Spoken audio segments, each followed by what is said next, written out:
ओम शांति। ओम शांति। ओम शांति। आज की तारीख है 30 जून 2022। साकार महावाक्य। बाबा कहते, मीठे बच्चे, बाप से जो प्रतिज्ञा की है उस पर पूरा पूरा चलना है।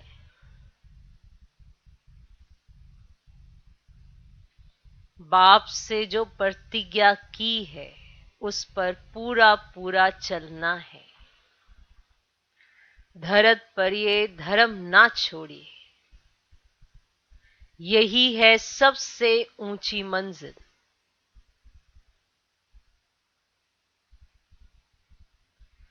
धरत पर ये धर्म ना छोड़िए, यही है सबसे ऊंची मंजिल।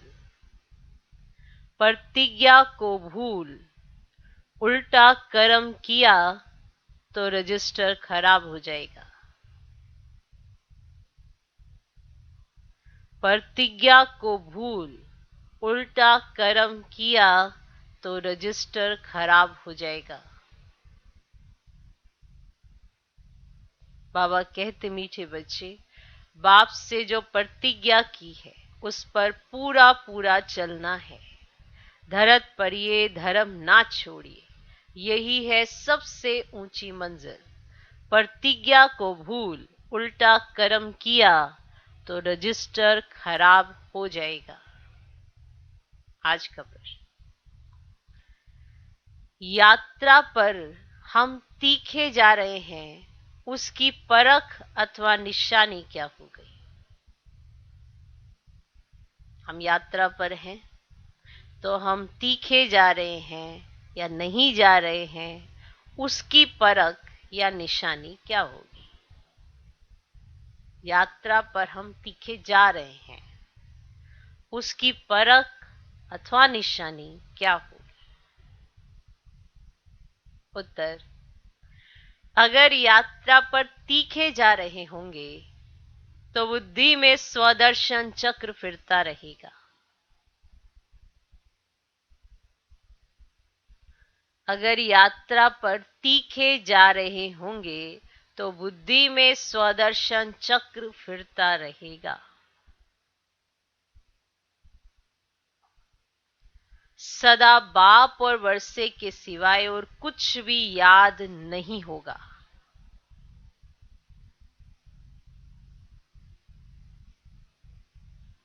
सदा बाप और वर्षे के सिवाय और कुछ भी याद नहीं होगा। यथार्थ याद माना ही यहां का कुछ भी दिखाई ना दे।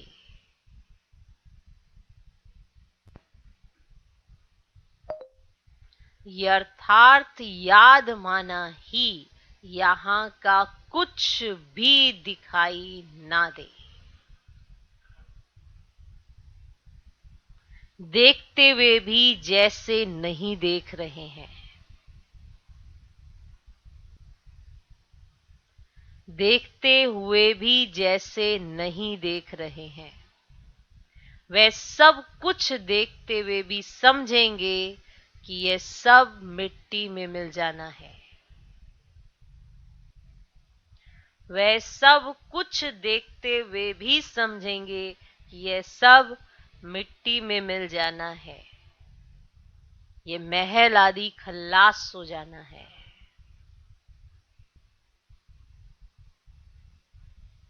ये कुछ भी हमारी राजधानी में नहीं था, ना फिर होगा। ये कुछ भी हमारी राजधानी में नहीं था, ना फिर होगा।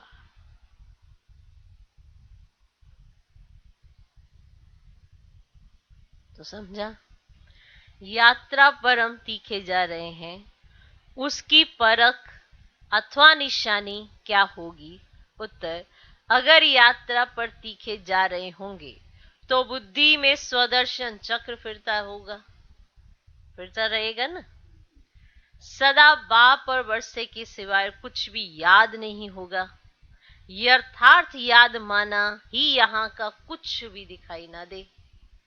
देखते हुए भी जैसे नहीं देख रहे हैं, वह सब कुछ देखते हुए भी समझेंगे कि यह सब मिट्टी में मिल जाना है, यह महल आदि खलास हो जाना है, ये कुछ भी हमारी राजधानी में नहीं था, ना फिर होगा। वो गीत है माझी मेरी किस्मत की। ओम शांति। ये गीत की लाइन ना वास्तव में रोंग है। ये गीत की लाइन वास्तव में रोंग है। बाप कहते बच्चे, मैं आया हूं तुम्हें ले जाने के लिए। कहां ले जाएंगे? मुक्ति और जीवन मुक्ति धाम। जितना ऊंच पद चाहे उतना लो। ऐसे नहीं वे जहां चाहे। चाहते तो सभी है कि पुरुषार्थ करें, परंतु ड्रामा अनुसार सभी पुरुषार्थी एक जैसे तो नहीं बनेंगे। यह तो अपने ऊपर बच्चों को कृपा करनी है। हम सभी चाहते हैं, कहते हम बहुत चाहते हैं, हम पुरुषार्थ करें, हम मेहनत करते हैं, सब कुछ ऐसे होता है, पर आप अपने ऊपर कितनी कृपा करते हो ना, ये देखने की बात है। पुरुषार्थ तो एक समान समझा दिया गया है, ये पुरुषार्थ है। अब बाकी बात आती है आप अपने ऊपर कितनी मेहनत करते हो, अपने ऊपर कृपा करनी है। ज्ञान सागर तो ज्ञान और योग सिखलाने आए हैं। अब यह है उनकी कृपा। टीचर पढ़ाते हैं, योगी योग सिखलाते हैं, बाकी कम जास्ती सीखना तो उनके ऊपर है। नहीं, भगवान पढ़ा रहे हैं, कम पढ़ना जास्ती पढ़ना तुम्हारे ऊपर है। वहां पर भी योगी योग सिखलाते हैं, कम सीखना जास्ती सीखना उनके ऊपर है। तुम जानते हो कि हम सभी सत्य के संग में बैठे, ना कि झूठ के संग।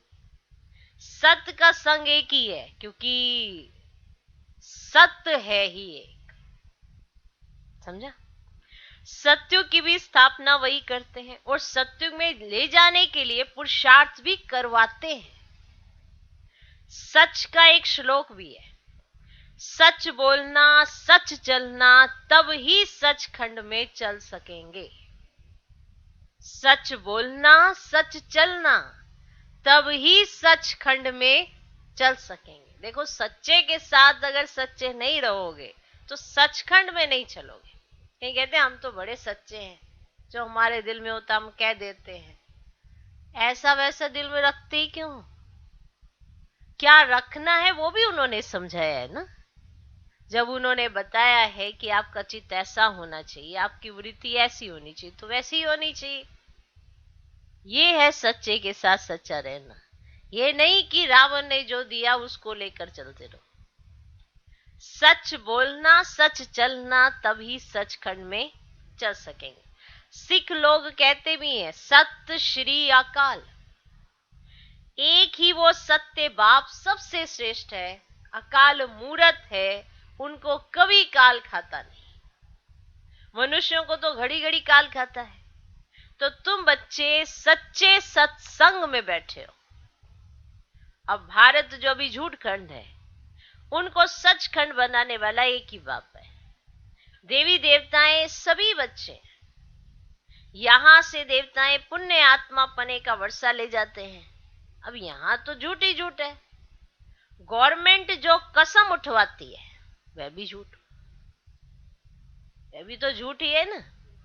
कहते हैं कि हम भगवान की कसम उठाकर सच कहते हैं, पर ये सबको पता है कोई सच नहीं कहते हैं। वो कहते हैं कि हम भगवान की कसम उठाते हैं और हम सच कहते हैं, परंतु ये कहने से मनुष्यों को डर नहीं रहता। जब वो कहते हैं ना भगवान की कसम खाते हैं, जब ऐसा बोलते हैं ना भगवान की कसम खाते हैं, तो उनको डर नहीं रहता। अब कसम ऐसी नहीं ऐसी उठवानी चाहिए। कैसी? बाबा कहते हैं इससे तो कहें कि हम अपने बच्चों की कसम उठाते हैं तो हिचकेंगे, दुख होगा, क्योंकि समझते हैं कि ईश्वर हमको बच्चा देते हैं, तो ईश्वर के नाम पर हम बच्चों का कसम उठाएं, पता नहीं मर जाए तो हिचकेंगे, है ना? तो इसमें हिचकेंगे ना। स्त्री पति का कसम कभी नहीं उठाएगी, पुरुष स्त्री का कसम जल्दी उठा लेंगे। समझेंगे कि एक स्त्री गई तो दूसरी ले लेंगे। मनुष्य मात्र जो भी कसम उठाते हैं वह सब झूठ है।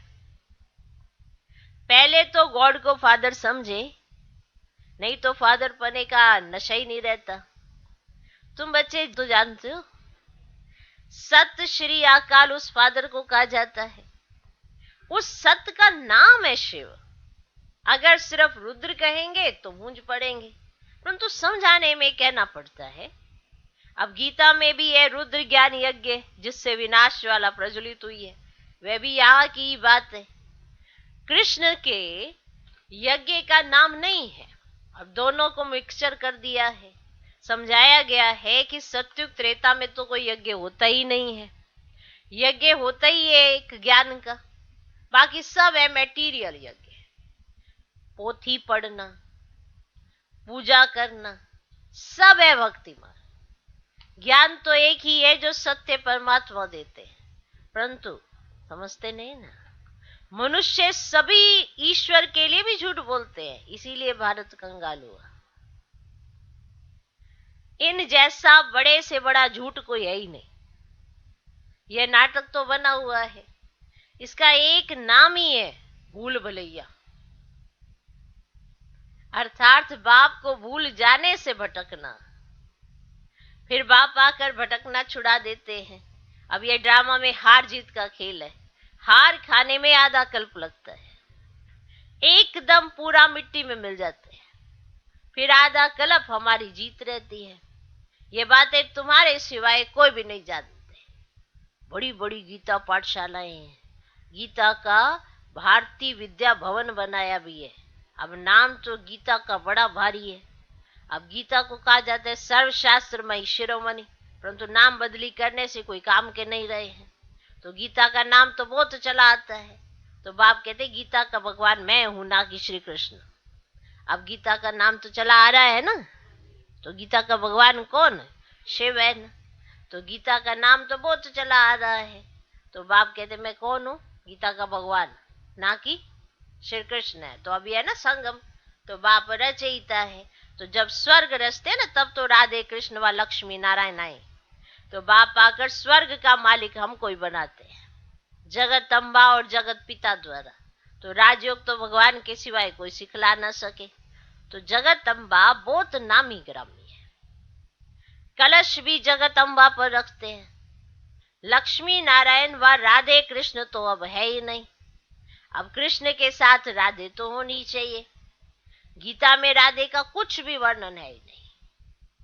भागवत में तो बाप कहते हैं कि जो राधे कृष्ण थे वे अब 84वें अंतिम जन्म में मैं उन्हों को और उनकी राजधानी को फिर जगा रहा हूं, सभी को गोरा बना रहा हूं। अब ये बड़ी गुए बातें हैं जो तुम ही जानते हो कि हम सूर्यवंशी चंद्रवंशी देवी घराने के हैं। हमने 84 जन्म हो गए, अब फिर से हम सत्युग में जाएंगे। अब गिनती तो सत्युग से लेकर करेंगे ना। अब 84 जन्मों का चक्र भी मशहूर है। तुम वर्षे को ना घड़ी घड़ी याद करते हो ना, करते हो ना। तो अब 84 के चक्र को याद करो। इस चक्र को याद करना माना सारे वर्ल्ड की हिस्ट्री ज्योग्राफी को याद करना। जितना स्वदर्शन चक्र फिरता रहेगा उतना समझो वह यात्रा प्रतीक खा जा रहा है। बुद्धि में बिठा लो, जितना तुम्हारा स्वदर्शन चक्र घूमेगा उतना तुम समझो कि तुम यात्रा पर तीखे जा रहे हो।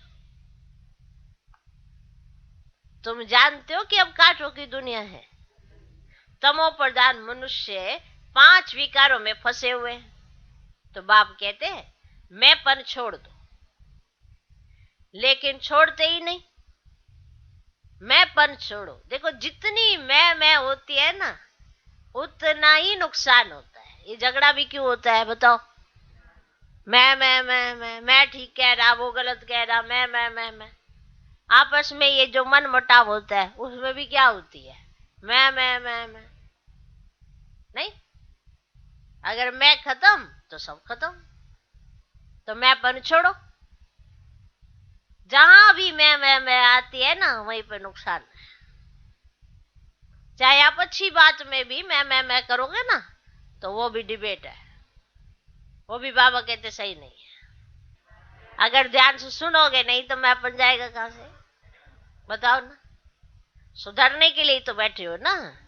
क्या करने के लिए बैठे हो? दूसरे को सुधारने के लिए बैठे हो क्या? खुद को सुधारने के लिए बैठे हो तो पॉइंट भी तो नोट करो ना बुद्धि में। क्या कारण है मेरा गिरने का? मेरे गिरने का क्या कारण? मुझे क्यों नहीं बात जल्दी से समझ में आती? मेरा किसी के साथ झगड़ा होने का कारण क्या है? ढूंढो। मैं ही होगी। मैं और मेरा, यही दो चीज होंगी। देखना, इन्हीं दो कारणों के कारण झगड़ा होता है। मेरा ये, मेरा ये, मेरी सेवा, मेरा ये मेरा, वो तेरा, ये इन्हीं में होता है झगड़ा। और बाबा कहते ये दोनों बदल दो। छूटते नहीं है तो बदल दो। मैं कौन? आत्मा। किसकी संतान? मेरा कौन? ईशे बाबा। और दूसरा ना कोई। बदल दो। ये दो चीजें जो तुमको परेशान कर रही है ना, मैं मेरा, उसको बदल दो।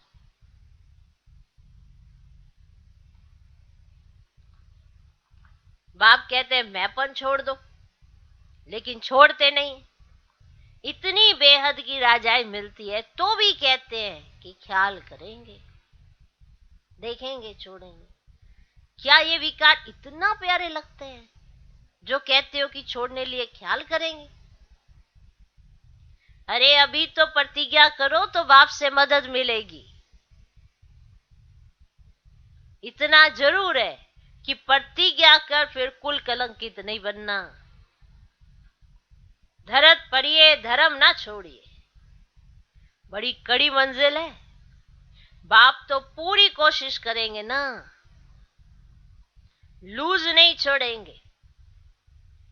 अच्छा, एक बार माफ कर देंगे, अगर फिर किया तो मर पड़ेंगे। इसमें रजिस्टर खराब होता है। ये विकार तो पॉइजन है। ज्ञान है अमृत, जिससे मनुष्य से देवता बनते हैं, और वह तो है कुसंग। सिख लोग सत श्री अकाल कहकर बड़ी धुन मचाते हैं, क्योंकि सत श्री अकाल ने सबका उद्धार किया है। सत श्री अकाल, सत श्री ऐसा हो गया। वो सत श्री अकाल है। एक ही धुन में बहुत हो गया। अर्थ बदल दिया है ना। है क्या? सत श्री अकाल। बड़ी धुन मचाते हैं क्योंकि सत श्री अकाल ने सबका उद्धार किया है, परंतु उनको भूल गए। भूलना भी ड्रामा में है। जैन धर्म वालों का बड़ा कड़ा सन्यास है। बाप कहते कि मैं तुमको सहज राजयोग सिखाता हूं। बाप कोई कष्ट नहीं देते, कोई कष्ट नहीं देते। भर एरोप्लेन में जाओ, मोटरों में घूमो फिरो, परंतु खान पान की जितना हो सके परहेज रखना है। भोजन पर दृष्टि देकर फिर खाना है, लेकिन बच्चे ये भूल जाते हैं। इसमें तो बाप को व साजन को खुशी से याद करना है। साजन, हम आपकी याद में आपके साथ भोजन खाते हैं।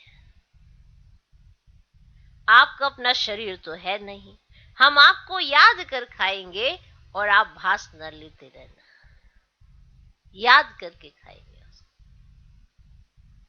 ऐसे याद करते करते आदत पड़ जाएगी और खुशी का पारा चढ़ता रहेगा।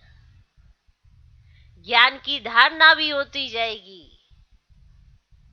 कुछ खामी है तो धारणा भी कम होगी। बाप से योग माना, देखते हुए भी ये समझना कि अच्छे अच्छे महल भी मिट्टी में मिल जाएंगे।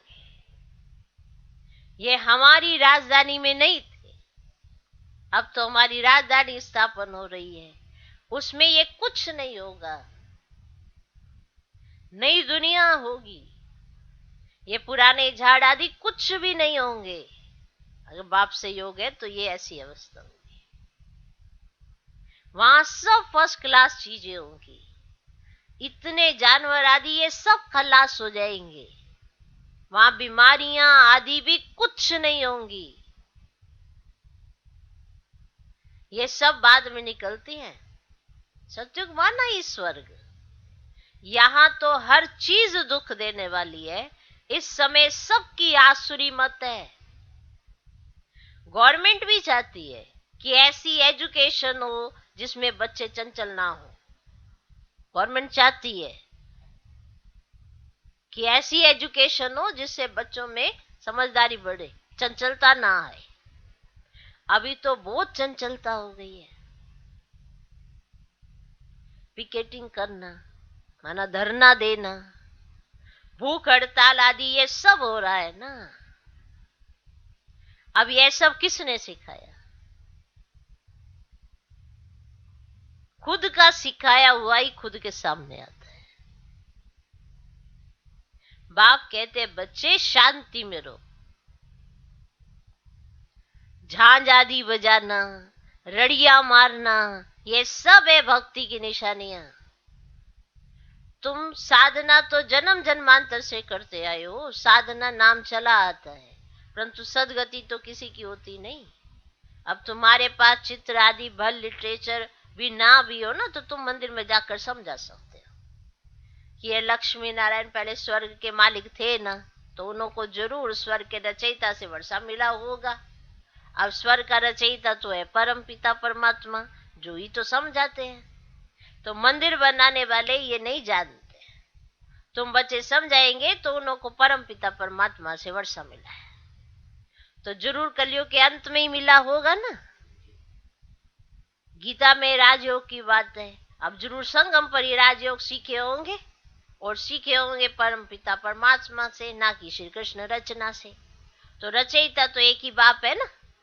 अब जिसको हेवनली गॉड फादर कहते हैं, जो अच्छे विशाल बुद्धि है, जो अच्छे विशाल बुद्धि में अच्छी रीति समझते भी और धारणा भी करते हैं। छोटी छोटी बच्चियां बड़े आदमी से बैठ बात करें, चित्रों पर समझाएं इन्हों को रचने वाला कौन। तो भल कॉमन चित्र भी हो और वह ना भी हो, वधू से वाले ना भी हो, कॉमन चित्र भी हो, तो बच्चियां तोतली भाषा में समझा सकती है। छोटी बच्चियां अगर होशियार हो जाए तो कहेंगे कि बलिहारी इस एक बाप की है जिसने इनको ऐसा होशियार बनाया है। बच्ची कहेगी कि मैं जानती हूँ तब तो सुनाती हूँ, है ना। बेहद का बाप अब राजयोग सिखला रहे हैं। तो बाप कहते अपने को आत्मा समझो। क्या समझो? तो कोई भी देहधारी को गुरु मत समझो। एक सतगुरु तारे और बाकी सब डुबोने वाले। ऐसे टिकलू टिकलू करे, है ना, तो नाम बाला हो जाए।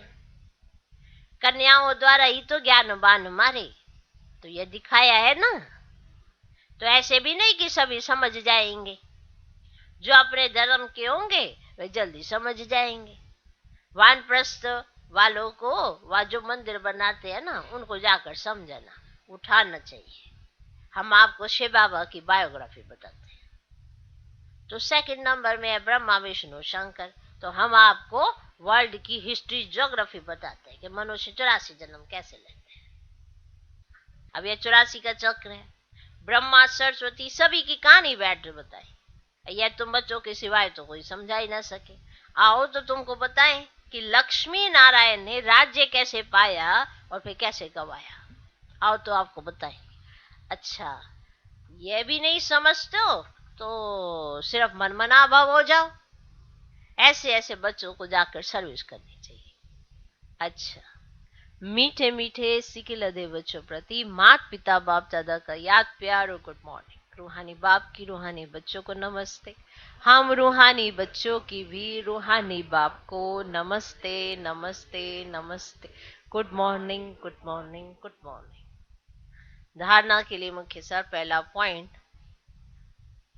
अंदर में कोई भी खामी हो तो उसे चेक कर निकाल देना है। अंदर में कोई भी खामी हो तो उसे चेक कर निकाल देना है। सबको पता है मेरे में क्या कमी है। कहीं कहते पता नहीं, हम निकालना तो चाहते हैं पर निकलती ही नहीं है। समझ भी आ रही है, अब जब परमात्मा सुनाता है तो सुनोगे नहीं तो निकालोगे कैसे? कैसे पता चलेगा ये मेरे में कमी है? आप तो हर गलत चीज को भी सही समझ लोगे। इसीलिए सुनना और समझना बहुत जरूरी है। जब तक अच्छे से सुना नहीं तो समझोगे कैसे? और अगर समझ लिया तो फिर धारणा भी करनी है, तो वो बड़ी सहज हो जाती है अगर समझ में आ जाता है। कोई भी चीज है, चाहे आप एजुकेशन लगाओ, चाहे कोई भी जॉब लगाओ, या कोई भी किसी भी फील्ड में, अगर वहां का टॉपिक समझ आ जाता है तो वो बड़ा सहज हो जाता है। वरना जिसको नहीं समझ आया तो उसको लगता है बड़ा डिफिकल्ट है। जैसे रॉकेट बनाने वाले, उनके लिए बड़ा सहज है क्योंकि उनको समझ आ गया है। और आपके लिए अरे रॉकेट, हम कहाँ, हम तो सोच ही नहीं सकते, पता नहीं कैसे उड़ता है वो। पीछे से आग निकल रही होती है, वो ऊपर जा रहा होता है, और कौन सी आग निकल रही होती है, आग ऊपर जाके क्या होता है कुछ पता नहीं है, जाना ही नहीं है, इंटरेस्ट नहीं है, क्योंकि हमारे लिए वो मुश्किल है। तो जो चीज आपके लिए मुश्किल है उसमें तो जाना मुश्किल होता है। तो जो बाबा सहज करके इतना समझा रहे हैं कि आत्मा क्या, परमात्मा क्या, ये वर्ल्ड ड्रामा क्या, जिसकी वजह से ये कर्मों की थ्योरी बनी है, आपने कौन से कर्म किए, अच्छे किए बुरे किए, या जो भी अभी आपको समझ मिल रही है ना सब, तो अपने कर्मों को सुधारना चाहिए। अब उस पे भी कुछ भी हम करें तो फिर हम दूसरे के मत्थे मर देते हैं कि तुम्हारी वजह से ऐसा हो रहा है। हर चीज पे हम मर देते हैं क्योंकि हमें डालना है। किस पे डालें ये हम ढूंढ लेते हैं व्यक्ति। अब बताओ, जब दूसरों पे डालने की इतनी गंदी आदत पड़ जाएगी तो हमारे अंदर से बुराइयां कहां से जाएंगी? बता दे कोई, जा ही सकते। कमियां अपनी डालो रावण पे। अरे रावण क्या है? रावण है पांच विकार। और पांच विकार क्या है? जो हमारे अंदर ये जो मैं और मेरापन आ गया ना, इसके कारण हावी हो गए। धीरे धीरे करते करते ज्यादा आ गया, और आज तमो प्रधान अवस्था में इतना ज्यादा है कि मैं और मेरे के अलावा कुछ नजर ही नहीं आता है हर चीज में। चाहे आज हम ब्राह्मण भी बन गए हैं तो भी कोई ये सोचे मैं तो बन गया हूं, परिपूर्ण हो गया हूं, ऐसा भी नहीं है। ब्राह्मण पने में भी मैं और मेरापन बहुत आ जाता है। मेरी सेवा, मेरा ये, मेरी पोजीशन, मैं इतना समझदार, मैं इतना ज्ञानी, मैं अच्छा ज्ञान देता, मैं अच्छी ज्ञान देती, ये भी आ जाता है। बुद्धि का ही अभिमान आ जाता है। तो सोचो परिवर्तन कहां से होगा? ये सोचते हैं कि जैसे ही बाबा के बनेंगे फट से राजकुमार बन जाएंगे। जैसे बाबा के बनेंगे उसके बाद आपकी परीक्षा और शुरू हो गई। क्यों शुरू हो गई? क्योंकि जितनी कमियां थी उनका रूप बदल गया। अब पहले तो मोटा मोटा नजर भी आ रहा था, अब वो नजर भी नहीं आता। सूक्ष्म अभिमान, मैंने दिया, मैंने किया, बुद्धि का अहंकार, खतरनाक अवस्था गिराता चला जाता है। और समझते हैं बाबा ने हाथ छोड़ा। बाबा क्यों हाथ छोड़ेगा? वो तो ऐसा है, हाथ पकड़ा तो उसने कभी नहीं छोड़ा। आप ही छोड़ छोड़ के कभी इधर की गली कभी उधर की गली। तो इसीलिए अंदर में ढूंढो खामी कहाँ है। अंदर में कोई भी खामी हो तो उसे चेक कर निकाल देना है। जैसे कल का वरदान था कि फीलिंग प्रूफ बनना है और फेल नहीं होएंगे। ठीक है, अगर हम योग और सेवा में कहीं भी गड़बड़ करते हैं तो ही फीलिंग आती है। और अगर सेवा में स्वार्थ है शामिल, निस्वार्थ नहीं है, तो फीलिंग जरूर आएगी। कहीं ना कहीं दिखावा होगा, सब कुछ होगा। सेवा तो सेवा है ना, वो निस्वार्थ भाव से होगी तो फीलिंग नहीं आएगी। नहीं ये ऐसा करता है, ये लड़ता है मेरे साथ, आपको उसने फीलिंग दिलाई, आपने फीलिंग ली, तो कमी किसकी है भाई? लेने वाले की। क्योंकि फीलिंग तो लेने वाले को आई, दिलाने वाले को तो जो अपना काम करके चल दिया। फीलिंग जिसने दिलाई उसको तो पता भी नहीं था कि तुम्हें इस बात पे फीलिंग आएगी, लेकिन तुमने ली और लेकर अपनी अवस्था बिगाड़ी। माना फीलिंग लेने की बीमारी तुम्हारे में है। तो ये खामी हुई ना अपने अंदर, अब इस खामी को निकालना पड़ेगा। तो जो बार बार फेल होता है, बार बार फीलिंग लेता है, तो फिर वो अंदर से कमजोर हो जाता है। फिर बात आ जाती है दिल शिकस्ती की। उसका दिल इतना मजबूत नहीं होता, कमजोर होता है। अब ये कमजोरी बार बार क्यों आ रही है? क्योंकि वो बार बार फीलिंग लेता रहता है। इसलिए कहीं ब्राह्मण बनने के बाद भी कमजोर होते हैं, जबकि ब्राह्मण बनने के बाद तो मजबूत होने चाहिए। लेकिन हमें फीलिंग की बीमारी अभी तक नहीं जा रही है, तो इसलिए ब्राह्मण बनने के बाद भी वो कमजोर होते हैं। तो अंदर में कोई भी खामी हो, किसी भी तरह की, जो आपको पता है कि मुझ में है, उसे चेक करो, निकाल दे।